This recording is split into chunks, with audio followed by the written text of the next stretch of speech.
Okay, so let's see. Let's go with some of the easy ones. For example, for Pathfinder, I think Pathfinder's a good one. I'm thinking he's like high B or low A. I'm a Pathfinder main at heart, guys. Like, I love Pathfinder, but he is not as strong as a lot of other characters. So we're gonna put him at a solid B, high B, maybe an A- right now. Just because right now he really doesn't have a passive. I love Pathfinder. He needs some love because he could be like one of the stronger legends if he had a better passive. Next up, let's see. Let's go with an easy one. Let's go with Octane. I think Octane, he's not S. Last season he was S tier for sure, but I think I'd put him at a solid A tier. All right, so Pathy B tier. Alex, it's because it's not us. It's not us. It is that Pathy does not have a good passive, and his zip lines are easy to shoot people off of.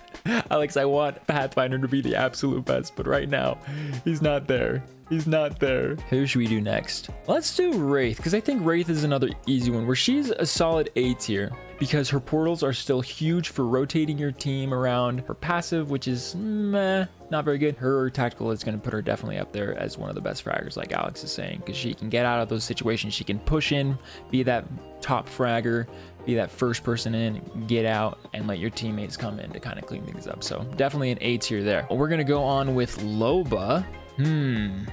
I'd put Loba as a solid B tier as well. Her ultimate is just so good for looting right now, where you can really get the perfect loadout and can't really complain. Her tactical has definitely come a long way. And yes, Fabio, we will stay PG because there are some people of the younger age here, but we all know that she is well endowed. We will say that. Her passive is meh. I mean, it helps you see things early on in the game, but you don't really need it that much. Let's see. Let's go on to Fuse. Oof.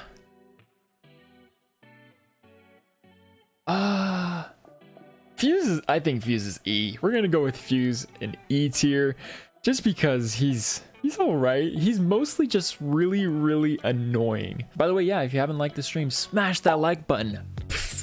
Smash it. Share it with your friends. We're gonna put Fuse down in E tier because he's got a niche. He's really annoying. You can use knuckle clusters like crazy, but his ult is meh. You can get out of it really easy. F is for Fuse. All right, we're changing it to F. There we go. Okay, but Fuse's personality is S tier, S plus tier. Can't prove me wrong. You know what? I can agree with that. Fuse has a really great lore, really great backstory, all that stuff. All right, moving on. Let's see. Let's go to Crypto. Now, we're going to also do this from my perspective because, yes, there are some people that are absolutely goated with Fuse, like Dylan Dubs, if you don't know. He's crazy good. But we're gonna go up next to El Crypto, which I'd say is a D tier right now because he is a really good recon character, but he has such a high skill floor. He is really good for getting banners. He's really good for getting next rings quickly and respawning instantly with his drone. But the fact you have to be in the drone to get that is just a little bit rough. I have tried with Crypto. I mean, the thing I'm really good with Crypto is helping teammates farm kills. Did a video on that with Alex actually a while back, so that was kind of funny. I literally just flew around on my drone, showed them where people were, ulted them every once in a while and all that. Okay, moving on. We're going to go to, all right, yeah, Mirage. Mirage would be F tier, except Mirage is funny and kind of fun to play to just mess with people. Otherwise, he'd be absolute F tier. Let's see. His passive doesn't really work when you're self-reviving, but it does for everything else.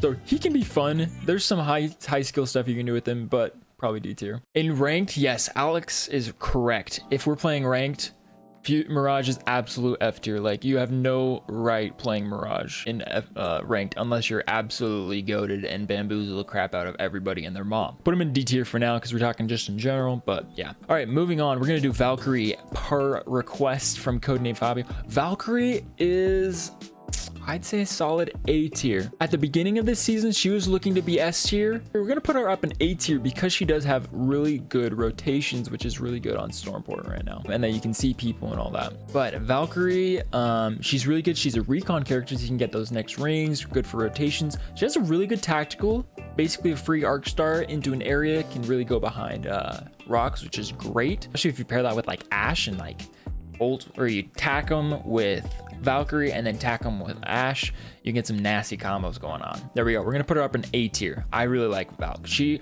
honestly has one of the best passives in the game with her jetpacks. It is so good. All right, Horizon is up next because of Jonathan. I'm gonna put Horizon as a B, kind of a low B, maybe a C. Because Horizon's ultimate is super good if you pair it with something else like Arc Stars, Nades, or somebody else's ability. All right, next up, we are going to do Lifeline. Lifeline is a solid C tier. She can be really good with reviving and healing, but she doesn't have her shield anymore. And if you go down, you don't want to go down. That's the thing. You don't want to go down in the first place. But all right, so let's go to some people. Let's go to somebody that's a definite S tier, and that is going to be Bloodhound. They are so crucial right now with their scans. It's almost a necessity to run a Bloodhound on your team, especially if you're playing ranked, just because they have that intel in the middle of a fight. So definitely a strong S tier, I'd say. They can use the beacons, they can scan, their ultimate gives them a speed boost. Absolute S tier in my opinion. Next up, let's go Seer. Seer is another one that's kind of a C tier. Seer. Seer has fallen. Yes, Seer is C tier.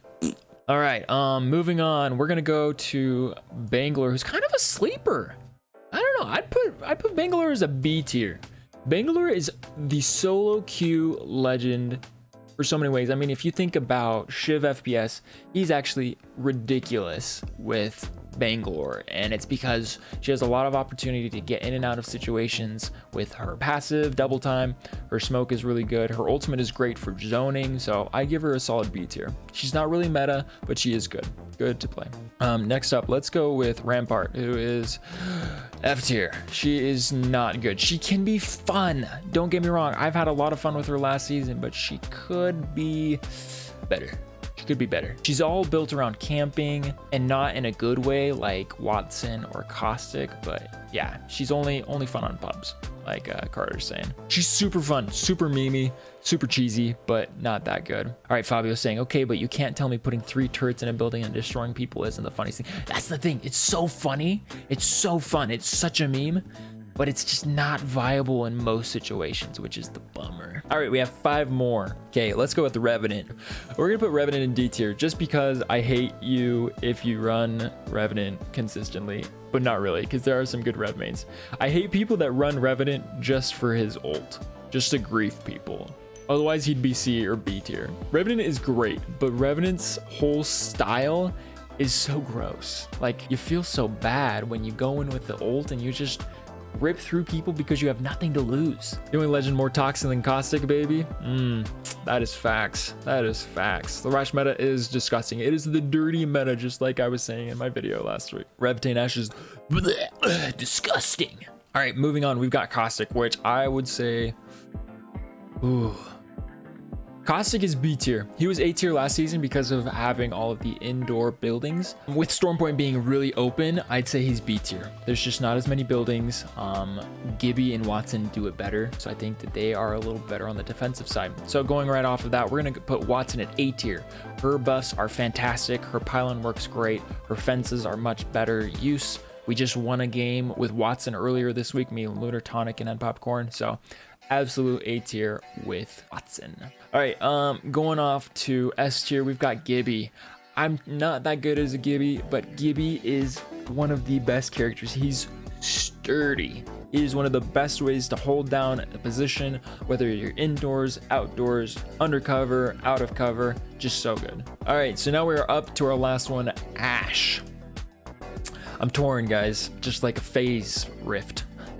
Ashe is a tricky one. I kind of am an Ashe main this season, so it's tricky. I want to put her in S tier, but I don't know if that's true. So I'm going to put her in A tier, and here's why. Ashe's ult is fantastic. It's basically like you put Wraith's portal together with Octane's jump pad, so it's really good in that realm. Her tactical is great for pinning people down and really just lasering them as they try to get away. Definitely strong, but her passive, her death mark, I think is what it's called, of being able to see death boxes across the entire map is insane. It's just insane. You can literally see where fights are happening anywhere, and you can int into them. You can push and ape into them really hard. I think that is our tier list. Let's go. All right, so there we go. There we have our legend tier list. All right, I feel good about this. But thank you for being here from the beginning for the little tier list. We will do a weapon tier list next stream because it's good stuff. It's good stuff. Good soup. It's good soup. I do like a good soup. Let's be real.